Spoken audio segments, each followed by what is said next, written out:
하나님의 은혜를 부각하기 위해서 다윗의 인간적인 면, 그 잘못과 죄를 중심으로 살펴보는 네 번째 시간입니다. 원래는 한 3번 하려고 그랬는데 4번까지 하게 됐고, 다윗이 잘못한 게 너무 많아갖고 한 5번째까지 해야 될 것 같습니다. 다윗은 저녁 때 왕궁 옥상을 거닐다가 한 여인이 목욕하는 것을 보았습니다. 왕궁은 틀림없이 예루살렘에서 가장 높은 곳이었을 것입니다. 그러니까 성중에 주거하는 집들을 잘 살펴볼 수가 있는 것이지요. 다행히 그때 만환경이 없은 것이 참 다행이긴 합니다. 그런데 왕궁 가까운 곳에도 이렇게 사는 사람들이 있었는데, 이 고대 근동 지방에는 원래 그 집 마당의 우물에서 목욕하는 것이 보통이었다고 합니다. 그래서 이로 인해서 남의 집 담을 넘어서 고개를 내밀고 쳐다본다든가, 또 지붕에서 이웃집을 내려보지 못하도록 법으로 제정되어져 있었습니다. 그런데 다윗은 여인이 목욕하는 것을 보게 되었습니다.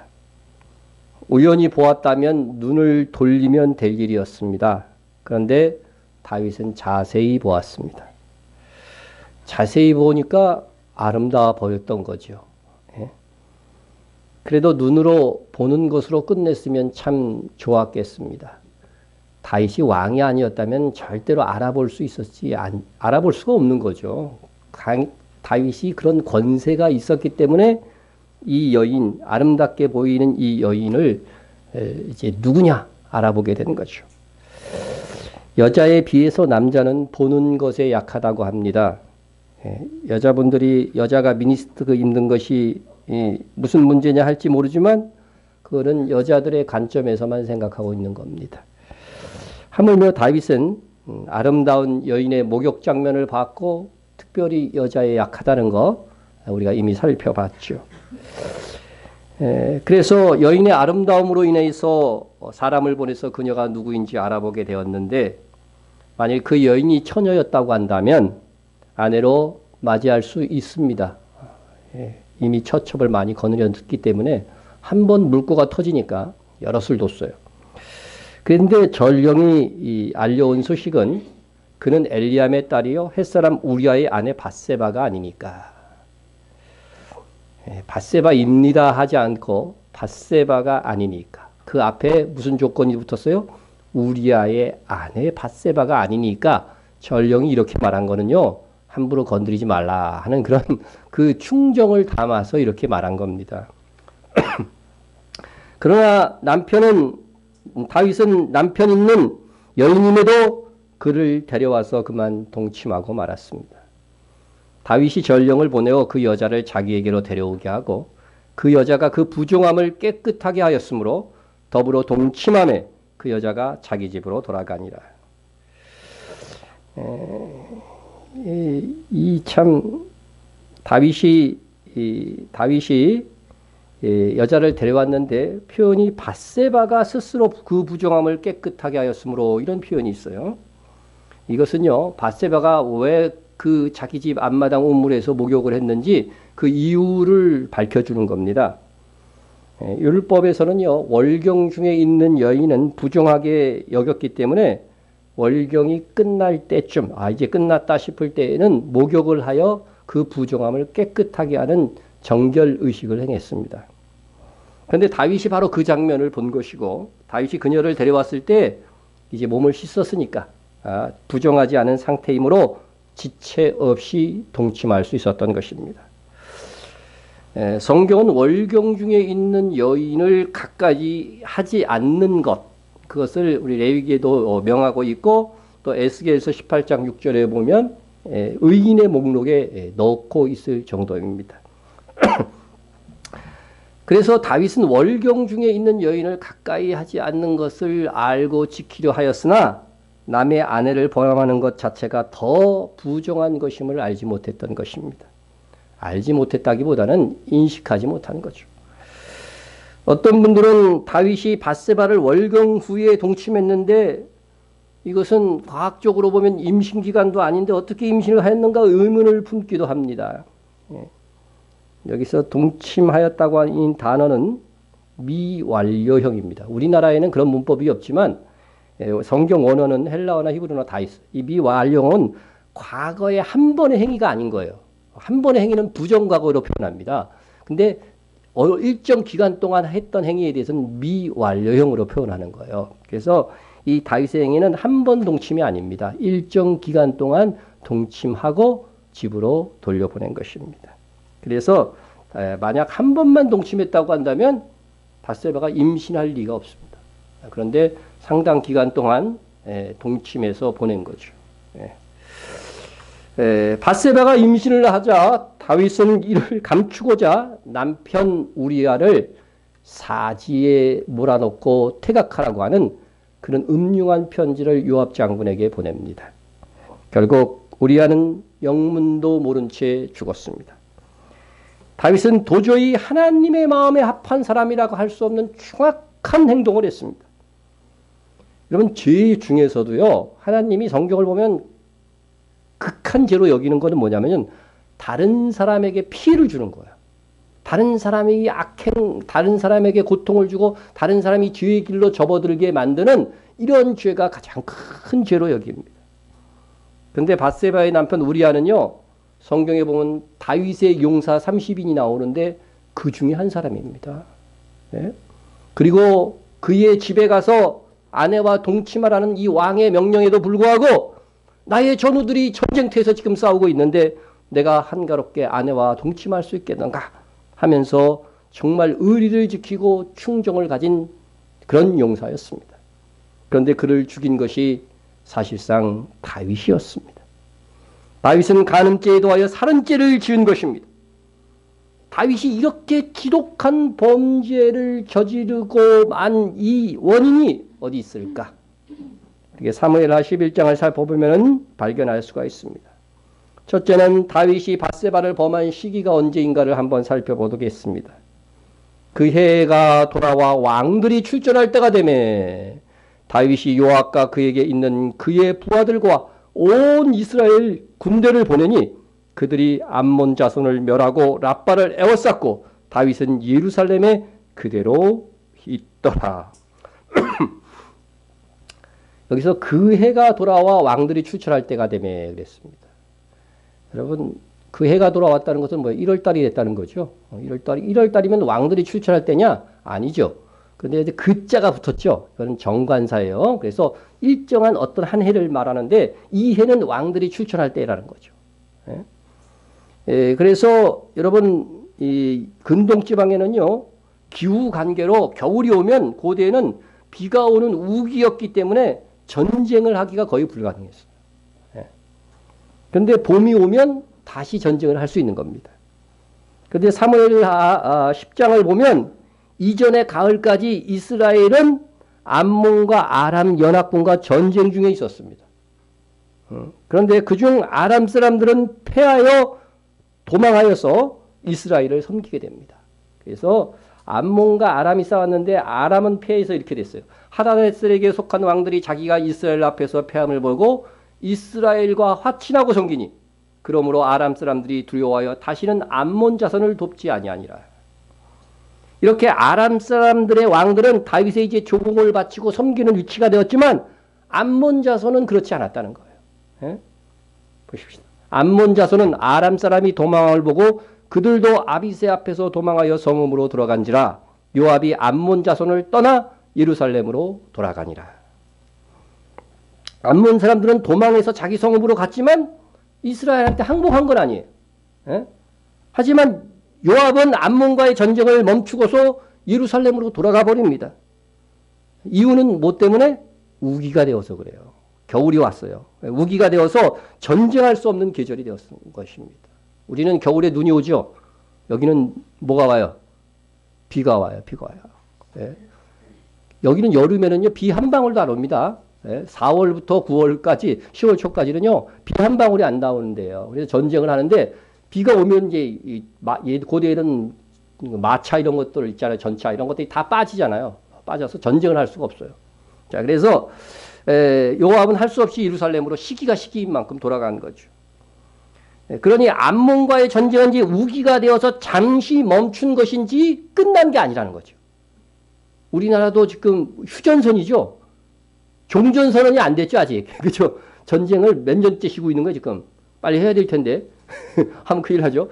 그래서 종전선언을 우리가 자꾸 하자고 얘기를 하는 게 그거예요. 아직 휴전 상태예요. 그런데 이 가을 때문에 이제 우기가 되어져서 이스라엘이 이제 전쟁을 멈춘 거지, 이제 전쟁할 수 있는 봄이 오면 전쟁을 해야 되는 거죠. 그래서 이스라엘의 성경의 달력은 1월이 봄이에요, 봄. 봄이에요. 그래서 우리가 우리에게는 모두 3월, 4월 이렇게 되죠. 그래서 우리가 항상 6월절을 지키고 그러는 때가 보면 항상 봄이죠. 그리고 부활절도 봄에 이렇게 있고 한데, 바로 이렇게 그때가 바로 이스라엘은 1월인 거죠. 1월. 이제서 해가 돌아오는 첫 해가 돼 갖고 이제는 전쟁에 이제 나가야 될 때가 된 거죠. 그래서 전쟁 중 휴전 상태였기 때문에 이제 누구를 보낸 거예요? 요압 장군을 보내 가지고서 전쟁을 한 것입니다. 그런데 성경은 뭐라고 얘기하냐면 그 해가 돌아와 왕들이 출전할 때가 되면 그랬어요. 왕들이 출전할 때가 되면. 이게 왕들이 출전해야 되는 전쟁이에요. 그 해의 전쟁은요, 이제 마지막 끝맺음을 하는 거는, 전쟁을 하다가요, 거의 승리할 때가 되면은요, 장군들이 승리하다가도 왕을 부르게 돼요. 왕이 마지막 들어가서 깃발을 꼽아야 되기 때문에 그런 거죠. 그런데 이 전쟁은 이제 전쟁을 끝내야 되는 그런 전쟁이기 때문에 왕들이 출전할 때가 됐다. 이렇게 표현하는 거죠. 예? 그런데 이 고대 왕들은 선두에 서서 군사들을 직접 지휘했는데 다윗은 어떻게 하고 있어요? 예루살렘에 그대로 있더라. 그러니까 오늘 본문 1절에서 왕들이 출전할 때가 되매하고 끝에 제일 마지막은 뭐예요? 다윗은 예루살렘에 그대로 있더라요. 왕인데 안 출전했다는 거죠. 안 출전했다는 거죠. 그래서 이것은 마땅히 다윗이 출전할 전쟁인데 전쟁에 출전하지 않았다고 하는 것을 드러내고자 하는 거예요. 성경이 드러내고자 하는 거죠. 우리가 마땅히 해야 될 일을 하지 않으면 거기서 그치는 것이 아닙니다. 태만은 반드시 미혹에 이끌리게 되고 죄악의 길로 나아가게 되는 것입니다. 열심히 일하며 성실한 사람에게는 미혹의 틈이 그만큼 없어요. 다른 생각이 안 든다는 거죠. 다시 왕으로 출전해야만 했던 전쟁에서 출전하지 않다. 그런 나태함이 더해집니다. 저녁 때에 다윗이 그의 침상에서 일어나 왕궁 옥상에서 거닐다가 그곳에서 보니, 여러분 다윗이 언제 범죄했어요? 언제 밧세바가 목욕하는 것을 보고 미혹되었는가? 저녁 때에 그의 침상에서 일어나입니다. 통상적으로 잠은 언제 자요? 밤에 자고 언제 일어나죠? 아침에 일어납니다. 근데 다윗은 언제 일어났다고 돼 있어요? 저녁 때 일어난 거예요. 그러니까 낮잠을 자긴 자는데 아주 푹 잔 거야. 푹 잤습니다. 예? 그러니까 지금 해가 뉘어질 때니까요. 저녁 때라고 그랬으니까 붉게 물든 노을이 쫙 있습니다. 그런데 멀리 보니까 그 시간에 목욕하는 여인이 보입니다. 분위기가 묘하죠? 예? 분위기가 묘합니다. 안 그래도 여자에게 약점을 보이고 있던 다윗의 마음을 흔들어 놓은 겁니다. 노을에 물든 상황 속에서 여인이 목욕하는 장면이 보인 거죠. 부하들은 지금 전쟁터에서 생사를 가르는 전쟁 중에 있는데 낮잠을 즐기면서 부하의 아내인 줄 알면서도 탐하는 다윗의 모습은 참으로 성군이라 하기에 부끄러울 정도입니다. 우리나라에서 작년에 충청북도에 수해가 났을 때 도의원들이 수해 상황을 돌보지 않고 예정된 해외 연수를 떠나갔다는 이유로서 여론에 아주 문매를 받았죠. 그래서 아주 끝까지 즐기지도 못하고 귀국한 걸로 끝난 게 아니라 사퇴를 해야 돼. 여론의 압박에 사퇴했어요. 예. 그런데 다윗은 지금 나라가 뭐 수해 상황도 아니고 전쟁 중입니다. 지금. 온 이스라엘이 갔다는 표현을 쓰고 있잖아요. 예? 그렇다면 적어도 직접 전쟁에 참여하지 않았다 할지라도 하나님께 승리를 달라고 하면서 왕으로서 기도하면서 어느 때보다 경성하고 있어야 될 시기입니다. 그런데 다윗은 나태하다 못해 지독한 범죄를 저지르고 있습니다. 아무리 다윗이라도 자기 일에 충실하지 않고 나태함을 보였을 때 그는 범죄할 수밖에 없었습니다. 우리는 자기 일에 충실합니까?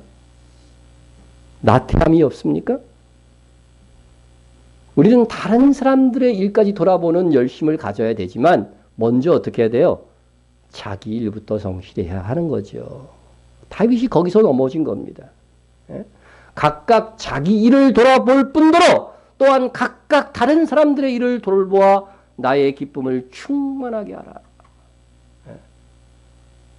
다른 사람의 일을 너무 돌아보는데 자기 일은 제대로 안 하는. 우리 장인에 대한 이야기를 들었는데 남의 집 일을 가갖고 그렇게 열심히 해준대 그냥. 근데 자기 집 농사는 안 짓는 거야. 부인한테 다 맡기고. 그 얘기를 들었어요. 그래서 각각 자기 일을 돌아볼 뿐더러 이게 먼저라는 거죠. 이게 먼저. 이거 제대로 한 다음에 하라는 거죠. 다윗은 그렇지 못했습니다. 거기에다 그의 경건 생활도 태만했습니다. 왕궁 옥상은요. 왕궁에서 가장 높은 곳으로 왕이 기도하고 묵상하는 장소로 사용됐다고 합니다. 그런데 그 경건의 장소에서 다윗은 기도하지 않고 나태함으로 거닐다가 그만 미혹된 것입니다. 만일 다윗이 전쟁 중에 나라를 위해서 기도하고 하나님과 깊은 교제 후에 혹 밧세바에 목욕하는 장면을 보았다면 어떻게 되었을까? 어이쿠 하고 눈을 돌렸을 것입니다. 적어도 그녀가 누구인지는 알아보지 않았을 것입니다. 다윗은 영과 육이 모두 나태해져 있었습니다. 우리는 인간의 육체를 옷 입고 있기 때문에요. 육체의 게으름은 반드시 영적 나태함으로 이어질 수밖에 없습니다. 그러므로 여러분 육체를 채찍질하고 또한 영적으로도 경성해야 되는 것입니다. 다윗의 가장 큰 죄도 그 죄악의 원인을 살펴보면 아주 사소한 것에서 출발하고 있다는 거죠. 자기 할 일을 미루고 낮잠을 자는 등 게으름을 피우고 기도의 장소에서 기도하지 않고 일상의 영육 간의 생활이 성실하지 않았을 때에 그 누구라도 넘어질 수밖에 없다는 거죠. 하나님께서 나단 선지자를 통해서 이제 다윗의 죄를 지적합니다. 비유를 두서 다윗에게 말합니다. 이 죄를 다윗은 거의 아이가 태어날 때까지 범했으니까요. 회개하지 않았으니까 오랜 기간입니다. 한 1년여를 이렇게 나태함 속에서 있었던 거죠. 비유로 이제 나단 선지자가 말합니다. 어떤 행인이 그 부자에게 오매 부자가 자기에게 온 행인을 위하여 자기의 양과 소를 아껴 잡지 아니하고 가난한 사람의 양새끼를 빼앗아다가 자기에게 온 사람을 위하여 잡았나이다. 양새끼가 하나밖에 없는 가난한 사람이 있었는데 부자는 양과 소까지도 많이 있었는데 자기에게 온 손님을 대접하기 위해서 가난한 사람의 양새끼를 탈취해가지고 말이야 뺏어가지고서 그걸로 대접을 했다는 거죠. 여러분 나단 선지자가 이렇게 얘기한 데는 당시 다윗은 뭐였어요? 왕이었기 때문에 왕은요 최종적인 재판의 권한이 있었어요. 솔로몬이 나중에 재판의 지혜를 구하죠. 그와 마찬가지로 왕이 재판하면 이건 하나님의 재판으로 보는 거예요. 그래서 이런 사람이 있다고 나단이 이야기하니까 지금 다윗이 이제 말하는 것은 뭐예요? 왕으로서 그 사람을 재판하는 거예요. 그 재판하는 사람이 자기인지도 모르고 지금 재판하고 있는데 뭐라고 얘기했냐면 여호와의 살아계심을 두고 맹세하노니 이 일을 행한 그 사람은 마땅히 죽을 자라. 그러니까 지금 뭐라고 얘기하는 거예요? 자기 일을 지금 재판하는 거죠. 비유를 들어서 얘기한 거니까 다윗 너는 죽을 자야. 자기가 스스로 지금 판결을 하고 있는 거예요. 그가 불쌍히 여기지 않고 이런 일을 행하였으니 그 양새끼를 4배나 갚아주어야 하리란지라. 다윗은 부자가 자신을 비유한 것이고 가난한 자가 우리아를 비유한 것인지도 모르고 이렇게 대답한 것입니다. 자, 이것이 이제 판결이 된 거예요. 판결이 된 겁니다. 우리가 다윗의 그 하나님의 미투라는 설교를 통해서도 이 이야기를 조금 여러분들에게 했습니다만은 어쨌든 이 양새끼를 4배로 갚아야 됐으니까 우리아가 죽었잖아요. 그러면은 다윗 집안에서도 몇 명이 죽어야 돼요? 4명이 죽어야 되는 거죠. 4명이 죽어야 돼요. 그래서 다윗이 이후에 이제 솔로몬이 왕에 오르기까지요. 이제 다윗의 시대까지 이 벌을 받아야 되니까 생전에 다 벌을 받아야 되니까 다윗의 4 아들이 죽는 거예요. 첫 번째로 누가 죽어요? 밧세바에게 통해서 낳은 아기 있잖아요. 그 아기가 죽죠. 다윗이 막 금식기도 하고 막 철야기도 하고 막 이렇게 했는데도요. 하나님 여호와께서 직접 죽이셔요. 밧세바의 아기의 죽음입니다. 두 번째는 장자가 죽습니다. 예? 얼마나 귀한 장자입니까? 왕위를 이을 장자인데 암몬이 다른 아들이었던 그죠? 압살롬에게 죽습니다. 압살롬에게 죽어요. 예? 그래서 암몬은 누이 동생 다말을 강간하고 다말의 친오빠인 압살롬에게 보복을 당하여 죽는 거죠. 그 다음에 압살롬은 또 반역을 해가지고서요. 요압 장군에게 죽습니다. 또 아도니아도 반역을 일삼아서 결국은 솔로몬에 의해서 죽게 되는 거죠. 예. 그런데 여러분, 네 아들이 어쩌다 사고로 죽은 것도 아니고요. 다 죄악 중에 비참한 죽음을 당했습니다. 갓 태어난 아기조차도 빛을 보지 못하고 죽었습니다. 그러나 이러한 아들들의 범죄와 반역과 죽으면은 누가 원인이에요?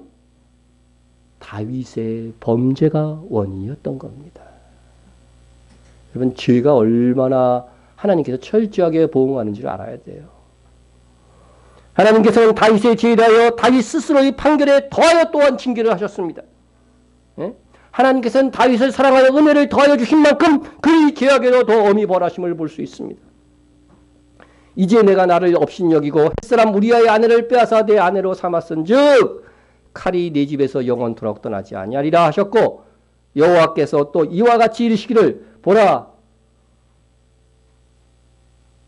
내가 너와 내 집에 재앙을 일으키고 내가 내 집에서 내 아내를 빼앗아 내 이웃들에게 주리니 그 사람들이 내 아내들과 더불어 백주에 동침하리라. 이 말씀대로 다윗은 자신이 지은 죄에 대해서 성경을 읽어보면 다 보응을 받습니다. 다윗 집안의 형제들 간의 칼부림, 그리고 다윗의 아내들의 범죄, 비참한 죽음, 아내들이 정말 압살롬의 반역 때에 그렇게 백주에 정말 외간 남자들한테 단체로 정말 행음을 당하고 말이죠. 이것이 다 원인이 누구에게 있어요? 다윗에게 원인이 있었다는 거죠. 여러분, 하나님께서 얼마나 철저하게 다윗의 죄에 대해서 응징합니까? 이렇게 다 응징을 하셨어요. 우리가 죄를 정말 두려워야 돼요. 우리가 성경에서요, 죄에 대해서 잘못 알고 있는 것이 이 부분이에요. 그런데 다윗이 스스로 판결한 바 이 일을 행한 사람은 그 사람은 마땅히 죽을 자라 그랬잖아요. 그러면 다윗이 어떻게 돼야 돼요? 죽어야 되잖아요. 죽어야 됩니다. 당시 왕의 판결은 하나님의 판결이라고 했습니다.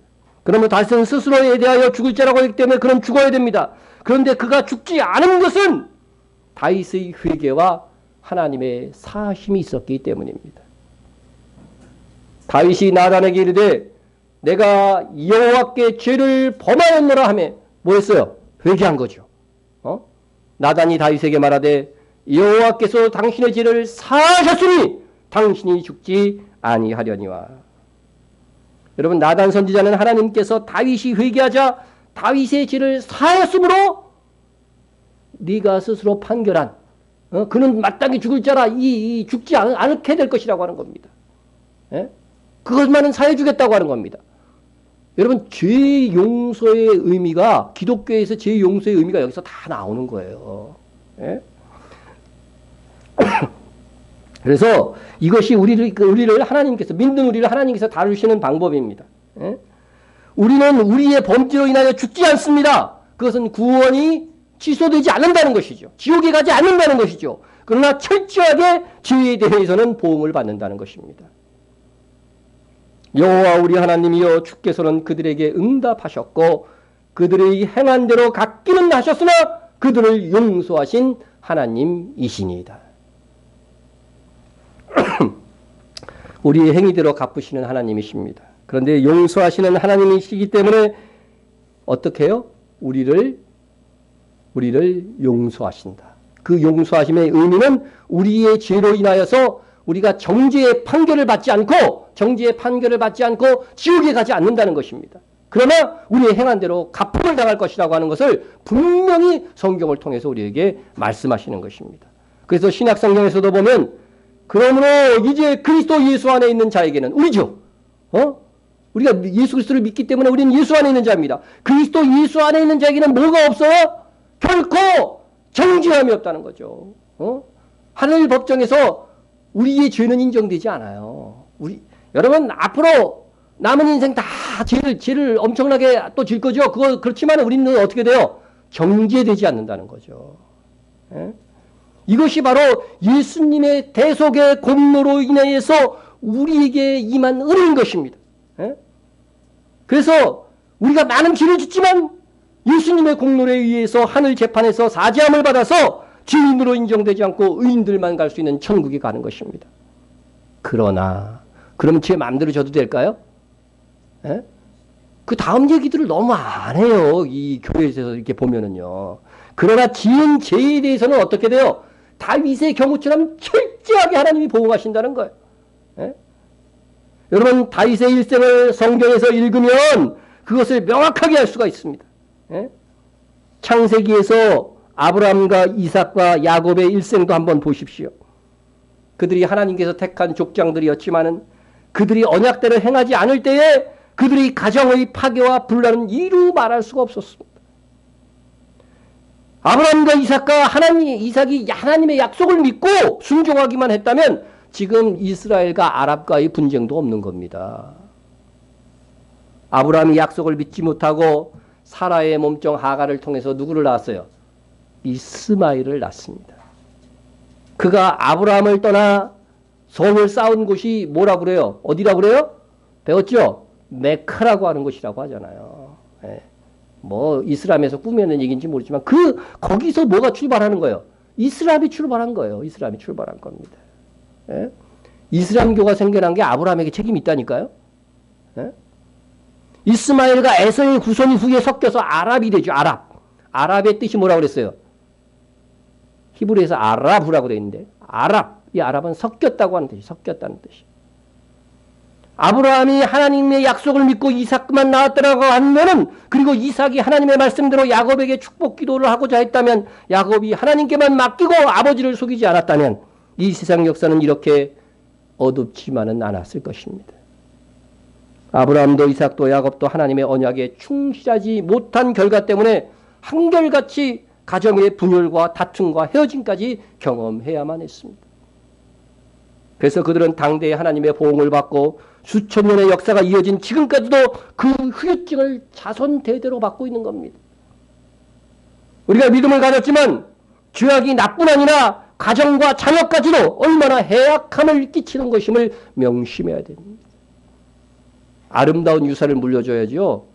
정말 이렇게 수치스러운 유산을 물려주면 안 되겠죠. 그러므로 우리는 죄를 이겨야 됩니다. 선대에서 나에게 이어진 그러한 죄가 있다면 어떻게 해야 돼요? 내 대해서 끊어내야 되는 겁니다. 예?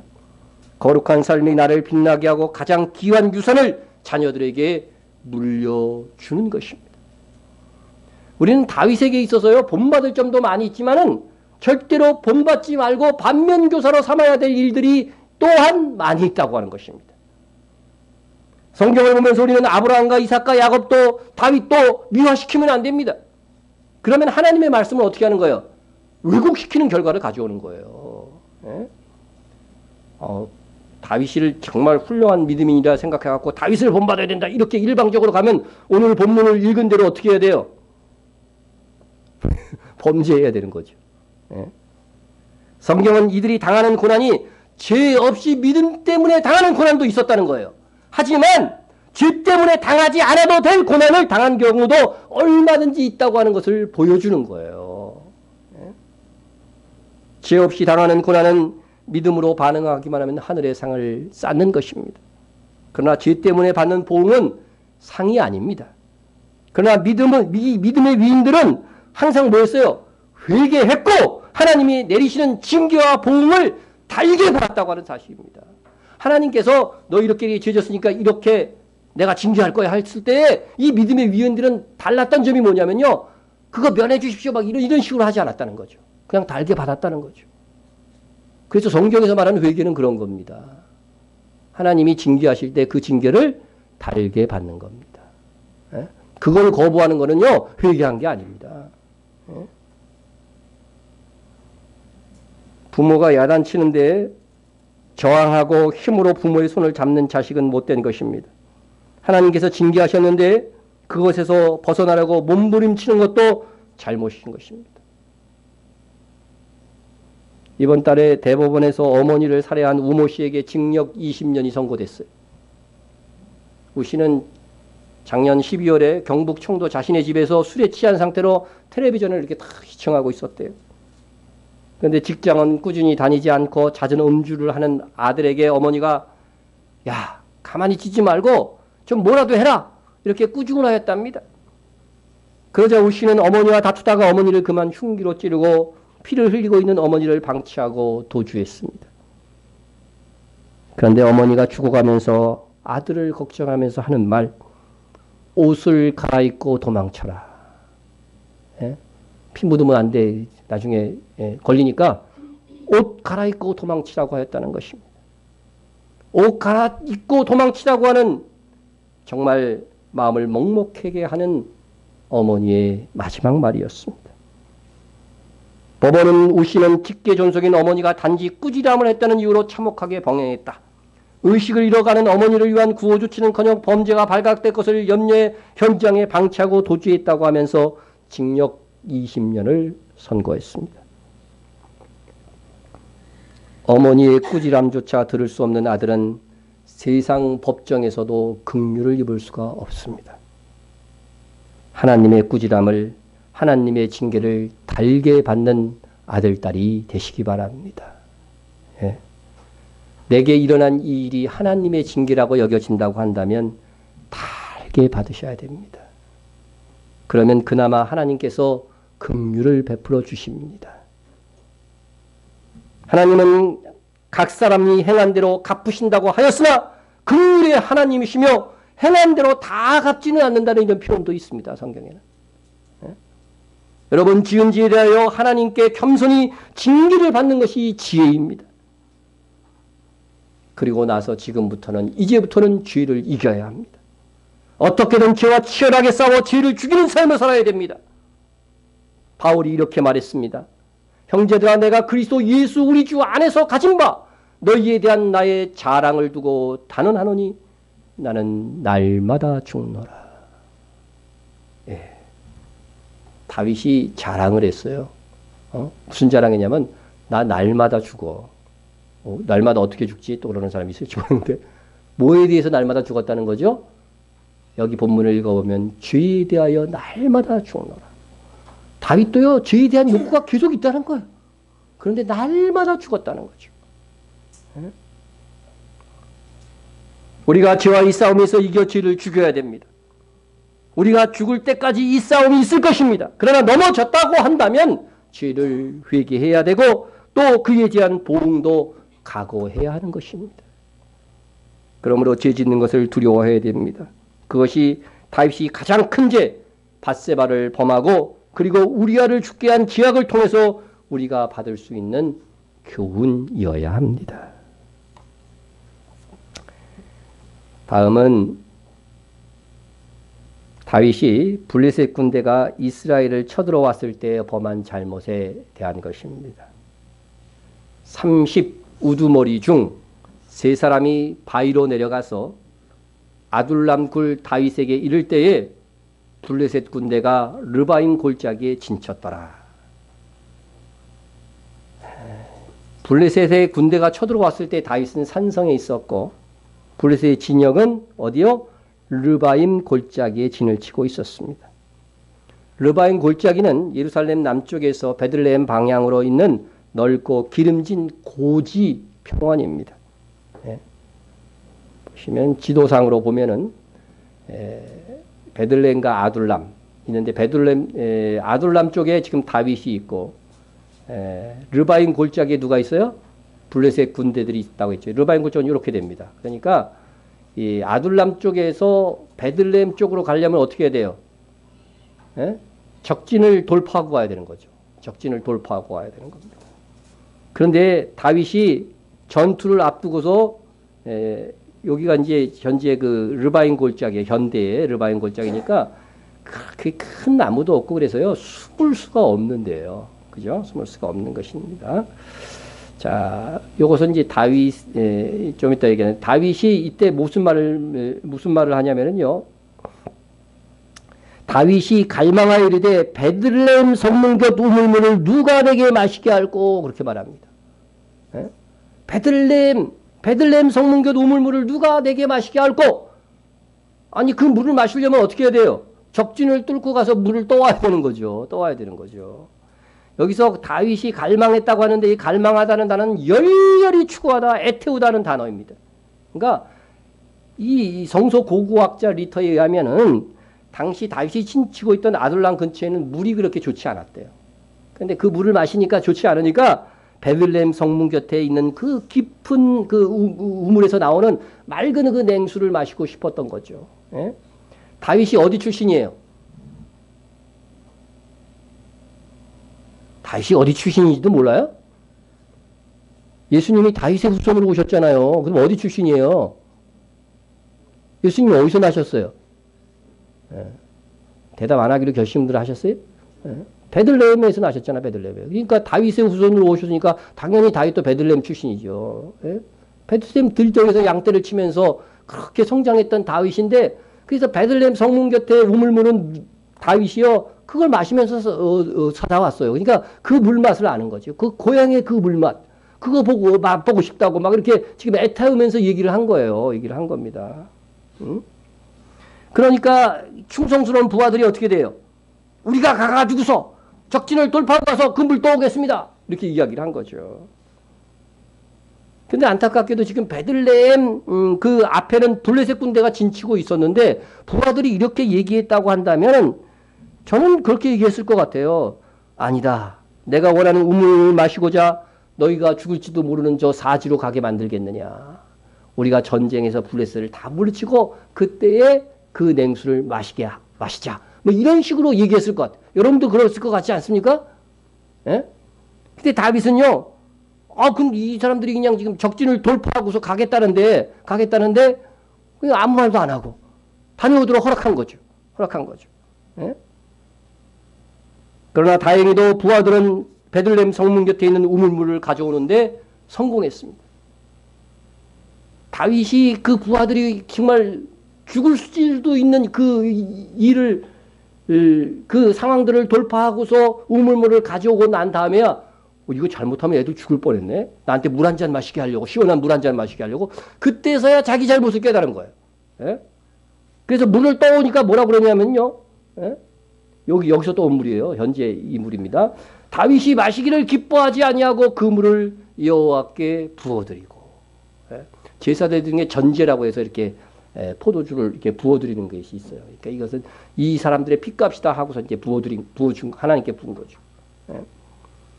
여러분 다윗이 물을 마시고 싶다. 베들레헴의 물을 마시고 싶다 할 때는 언제고? 정말 죽음을 무릅쓰고 또 오니까 안 마신다는 거예요. 예? 그리고는 여호와께 전제로 베들레헴 우물을 부어 드렸습니다. 이것은 이제 우리 상황에 한번 딱 적용해 보자고요. 예를 들어서 애인이라도 좋고 남편이나 뭐 부모님이라도 좋습니다. 갑자기 됐든 사슴고기가 먹고 싶다는 거예요. 어? 사슴고기가 먹고 싶. 예? 그래서 사슴고기가 구하기도 힘들거니와 가격도 어떻게 돼요? 비싸겠지요, 드무니까. 그래서 어떻게 해서인지 큰맘 먹고 전문점을 찾아갖고 사슴고기를 사왔어요. 그래서 사왔더니 아니 이렇게 비싼 거를 왜 사왔냐고. 예? 아까워서 못 먹겠다 그러고 목사님 갖다 드리겠다 그러네. 예? 저야 좋지만 예? 여러분 일단 사왔으면 어떻게 해야 돼요? 그래도 먹어주는 것이 정성에 보답하는 거죠. 예? 다윗이 애타게 갈망하면서 베들레헴 우물물을 이렇게 마시고 싶다고 하고는 막상 적진 속의 위험을 무릅쓰고 떠왔는데 안 마신다고 하니 부하들의 심정이 어떻겠습니까? 예? 어차피 벌어진 일, 부하들의 충성심을 칭송하면서 물을 마시고 다시는 이런 무모한 일은 안 시키겠다 이렇게 말하는 것이 저는 정답이었을 거라고 생각합니다. 그러나 다행인 것은 다윗이 자신이 얼마나 무모한 짓을 했는지를 깨달은 것입니다. 이르되 내 하나님이여 내가 결단코 이런 일을 하지 아니하리라. 그래도 회개는 해요. 다윗이 보면 항상 타임이 늦어서 그렇지 늦게라도 회개는 하더라고 이 사람이. 예? 생명을 돌아보지 아니하고 갔던 이 사람들의 피를 얻지 마시리까. 다윗이 늦었지만 하나님 앞에서 내가 결단코 이런 일을 하지 않겠다고 회개한 것은 잘한 일이었습니다. 하지만 부하들이 중간에요. 죽었더라면 어떻게 될 뻔했어요. 죽었더라면 다윗의 우물물 고고 시원한 냉수 떠다 주려고 하다가 이 훌륭한 용사 3명이 죽었다. 이렇게 소문날 거 아니에요. 그러면 그 명예에도요. 아주 불행한 역사를 낳는 겁니다. 예? 우리나라에서도 남북한이 전쟁한 6.25 사변이 있었죠. 이스라엘에서도 남북한이 싸웠고, 그런데 그보다 훨씬, 이제 우리나라의 6.25 사변 훨씬 전에 미국에서도요, 남북전쟁이 있었어요. 아시죠? 남북전쟁. 뭐 때문에 전쟁했어요? 노예제대 폐지와 주 정부가 연방정부에서 마음대로 탈퇴하는 것이 합헌인가 불법인가를 두고서 1861년부터 1865년까지 싸웠으니까 우리 6.25 사변보다 더 길게 싸웠어요, 얘네들은. 그리고 북부는 36만, 남부는 25만의 전사자가 발생했으니까 북군이 승리는 하긴 했어도 전사자가 더 많았어요. 훨씬 더 많았어요. 치열한 전투죠. 전쟁 초기에 남군이 밀리던 북군이 전세를 역전시킨 결정적인 전투는 우리가 잘 알고 있는 학교에서도 배운 게티스버그 전투였죠. 그죠? 게티스버그 언덕이 뚫리면 워싱턴에 있는 링컨을 비롯한 지도부는 피난할 수밖에 없는 상황이었습니다. 16만 명이 이르는 양쪽의 군사들이 직결한 전투에서 북군의 조수아 로렌스 체인벌린 대령이 지휘한 리틀 라운드 탑 전투가 가장 치열한 전투로 알려지고 있습니다. 체인벌린 대령이 군대는 1000명이었어. 1000명. 그런데 5번의 남군을 막아내는 그러한 과정에서 다 전사하고 겨우 80명 남았대요. 80명. 거기에다가 탄환은 90발밖에 안 남았어. 80명의 탄환 90발. 이러면은 이제 더 이상 싸울 수가 없는 거죠. 한 발 빵 쏘고서 끝나는 거야. 병사 한 명당. 에? 남군의 이제 6번째 전쟁이 공격이 감행되었을 때 체인벌린 대령은 도망가다가 죽는 것이나 여기서 장렬히 전사하는 것이나 마찬가지라고 생각하고 과감하게 돌격하고 명령을 내린 거예요. 에? 그들이 최악의 상황에서 사기가 떨어지지 아니하고 막 돌격했는데 놀라운 일이 벌어진 거예요. 대뜸 남군 측에서 항복을 선언한 거예요. 항복을 선언한 겁니다. 가끔 이 생각이 나네요. 이 생각이 나요. 제가 어렸을 때 제 친구하고 이제 친구들이 다 모인 가운데에서 이제 싸운 거예요. 누가 센가? 어렸을 때는 누구를 이긴다 이게 굉장히 중요했거든요. 그래서 막 친구하고 싸우고 있는데 막 치고받고 그랬는데 제가 이제 이제 힘들어가지고서 막 울면 지는 거였어요. 그때 당시에는. 울면 지는 건데 울라고 그러는데 마지막 힘을 다해서 한 방을 가했는데 그 친구가 빡 우는 거야. 그래서 이 마지막 순간에 승리를 쟁취한 그 기쁨이 아직까지도 기억에 있습니다. 이 얘기를 내가 왜 했을까? 하여튼 어쨌든 이 지금 총알 90발밖에 없는 군대, 80명밖에 없는 군대가 저 많은 남군의 공격에 대해서 그냥 돌격하고 그냥 나갔는데 대뜸 상대가 항복을 하니까 이거 기가 막힌 일이죠. 기가 막힌 일이에요. 그래서 나중에 알고 보니까 어떤 일이 벌어진 거냐면요. 이 남은 80명이 죽으면 죽으리라 하고 사기 충천해서 막 함성을 지르면서 와 하고 나가니까 야 쟤네 얼마밖에 안 남은 줄 알았는데 저렇게 큰 함성을 지르고 나오는 거 보니까 이게 남군 측에서 대규모 지원 세력이 동장한 것이다. 이렇게 생각해갖고 이 남군 측에서 미리 겁을 먹고 항복을 한 거예요. 오인한 거죠. 여러분 그런데 이 체인벌린 대령의 80명 군대가 정말 1000명이 80명이 된 상황 속에서 사기를 잃지 않고 끝까지 싸우려고 했던 데에는요. 바로 아브라함 링컨, 에이브리함입니다. 영어로는 아브라함 링컨의 이 편지가 있었다는 거예요. 체인벌린 대령의 상관은 미두 장군이었습니다. 불리한 상황하에 전쟁 상황에서 링컨 대통령은 북군의 사령관 미두 장군에게 맞서 싸울 것을 명령하면서 이와 같이 편지했습니다. 불리하니까 안 싸우려고 하고 퇴각하려고 하고 막 그럴 거 아니에요. 그런데 끝까지 맞서 싸워라. 그러면서 이 편지를 써준 겁니다. 그 편지를 제가 좀 읽어드릴게요. 존경하는 미드 장군, 이 작전이 성공한다면 그것은 모두 당신의 공로입니다. 성공했을 때에는 이 편지를 그냥 파기하십시오. 그러나 만약 전쟁에 실패했다면 그 책임은 전적으로 내게 있습니다. 그럼 장군은 링컨 대통령의 명령에 따랐던 것뿐이라고 말하시오. 그리고 그 증표로 이 편지를 모두에게 공개하시기 바랍니다. 에이브러햄 링컨. 여러분, 링컨 대통령은요, 공로는 누구에게 돌렸어요? 아랫사람에게 돌리고 책임은 자기에게 지는 그러한 실로 진정한 지도자의 모습을 보였던 것입니다. 제가 누구와 비교하려고 지금 링컨 얘기했을까요? 다윗. 다윗. 천국에 가서 다윗 만날 텐데 참 미안합니다. 다윗은 향수에 젖어갖고 고향 우물에서 물을 먹고 싶다고 부하들을 죽을 수 있는 사지로 가는데도 방치했던 것과 링컨은 너무나도 비교가 됩니다.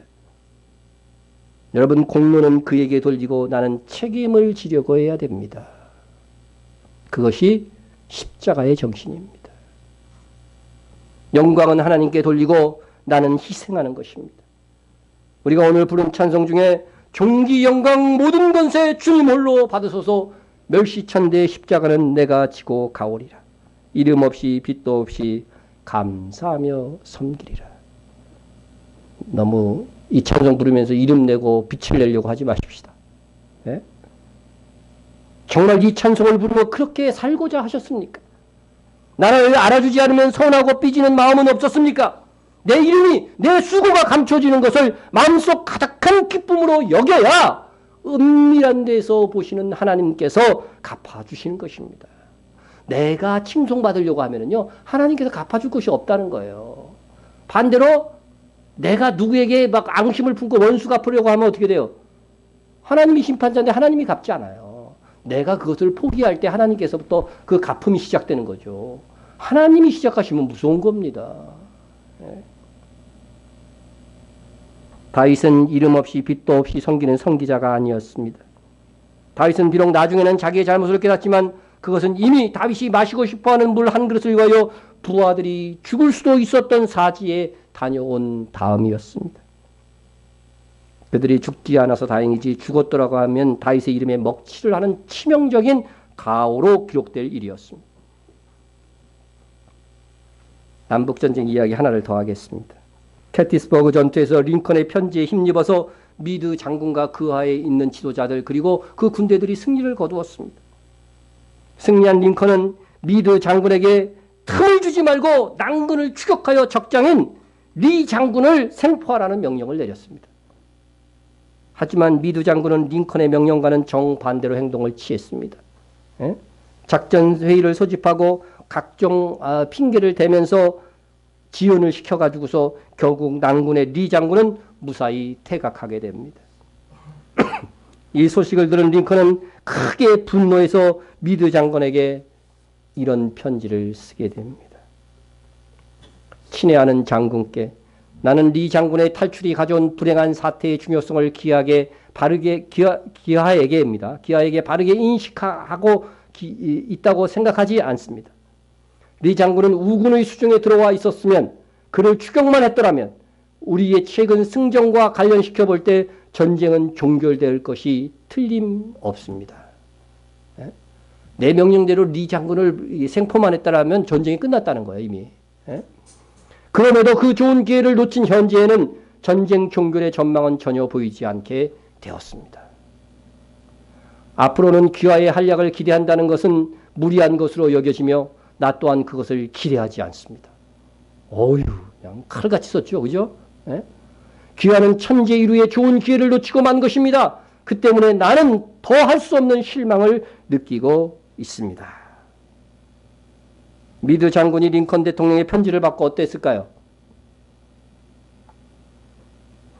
이전에 링컨의 편지는 사기 진작을 불러일으켰겠지만 이번 편지는 아직 전쟁이 끝나지 않은 상황에서 사기를 팍 떨어뜨리는 거죠. 군부의 반란을 그죠?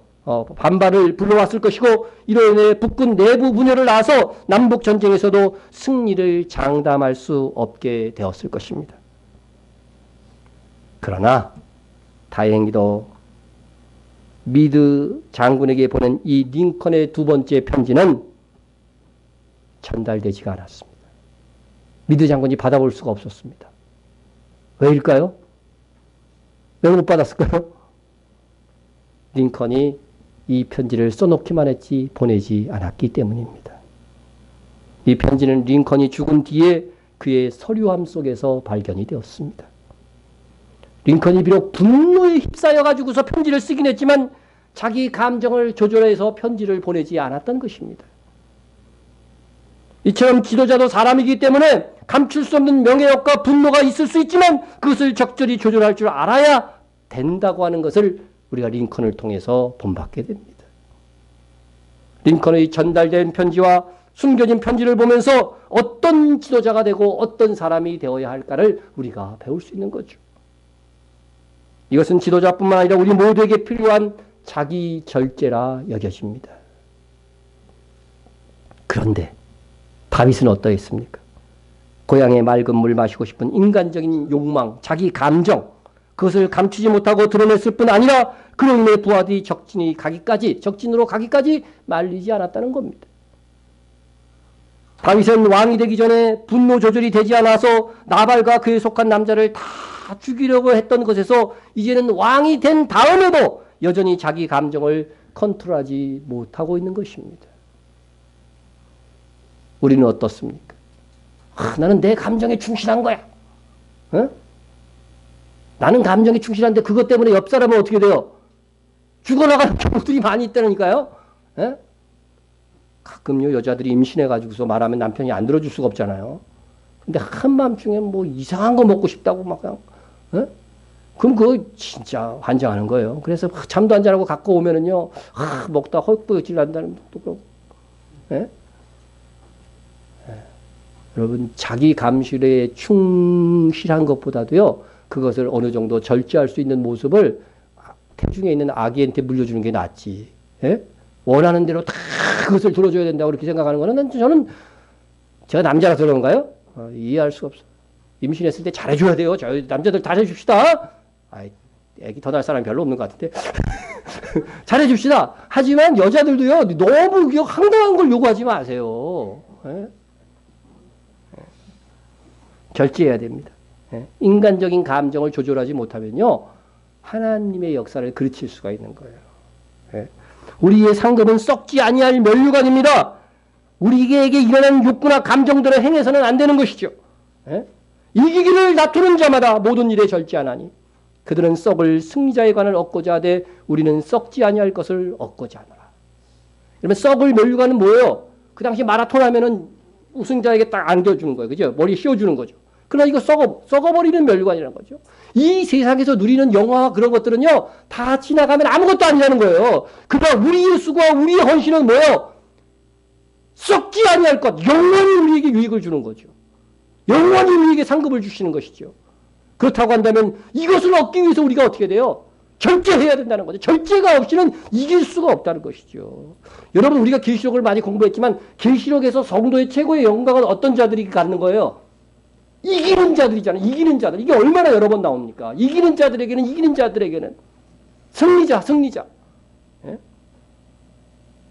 교회 이름도 바꿔버릴까 봐요. 이기는 교회로 그냥. 원래 우리 아버님이 저한테 이기는 교회 하라고 그랬거든요. 우리 아버님도 요한계시록 전문가였기 때문에 이기는 교회를 해라 그랬는데 그때는 그 이름이 이상하더라고. 이기는 교회 뭘 싸마나 그렇게.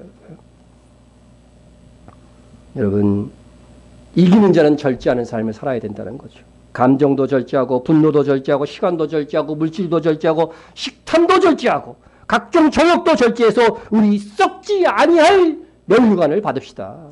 네. 그것이 다윗조차 넘어서고 실수하던 것을 극복하는 것입니다. 절제와 조절을 실패하면 우리는 상을 얻지 못합니다. 다가오는 새해에는 절제의 계획을 세우시고 더욱 절제의 힘을 키우시기 바랍니다. 네? 여러분 절제의 계획도 없이 절로 조절되지 않아요. 계획을 세우세요. 혹 실패할지라도 세우세요. 도전하세요. 예? 오늘 제가 김지원 홍성철 집사님과 계약을 맺으려고 합니다.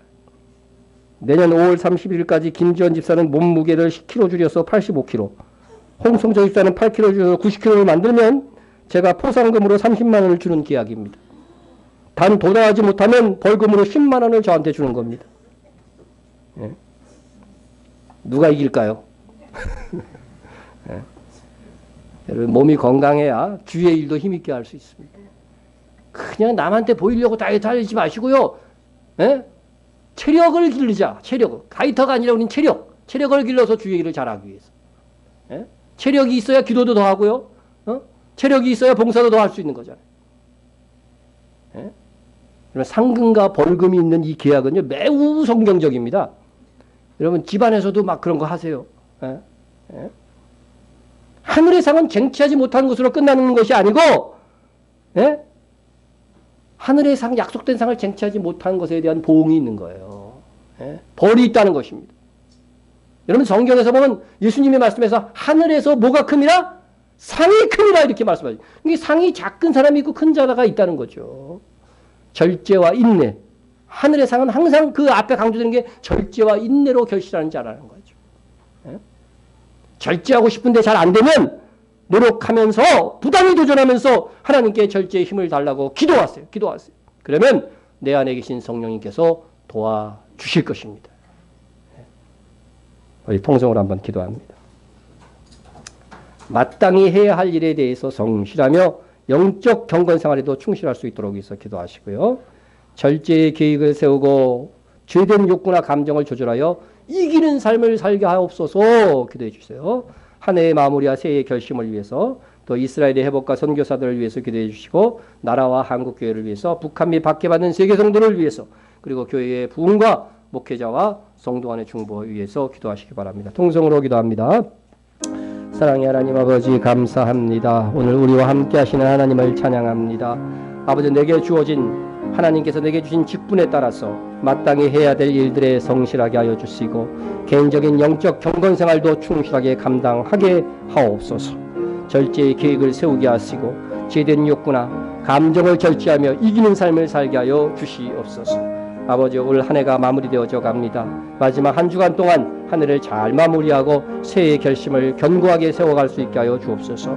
아버지 이스라엘 땅에 예수 그리스도를 영접하는 많은 사람들이 나오게 하시고 아버지 우리의 지원하는 선교사들 각각의 현장 속에서 아름다운 복음의 전사들이 될 수 있도록 함께하여 주옵소서.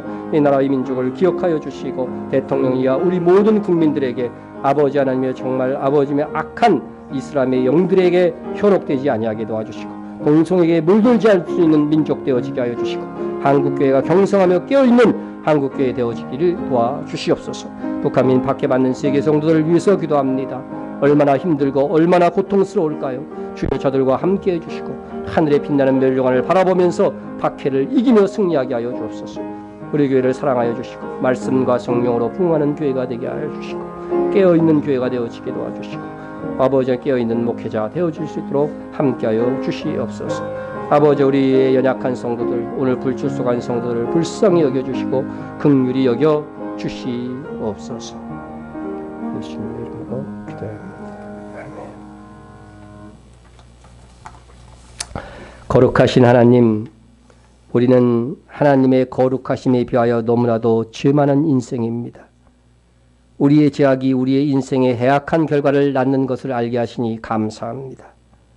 지은 죄는 회개하고 주님의 징계는 달게 받게 하옵소서. 그리고 앞으로는 죄를 이기며 주의 말씀대로 살기를 원하오니 우리에게 영적 강건함을 부어 주옵소서. 성실하며 기도하며 말씀을 가까이 하는 우리가 되어서 죄악을 방어하고 이기기를 원하오니 성령께서 우리 마음에 역사하시어 절제하며 죄를 이기며 거룩한 성도가 되게 하옵소서. 예수님의 이름으로 기도드립니다. 아멘. 우리 다 같이 자리에서 일어나서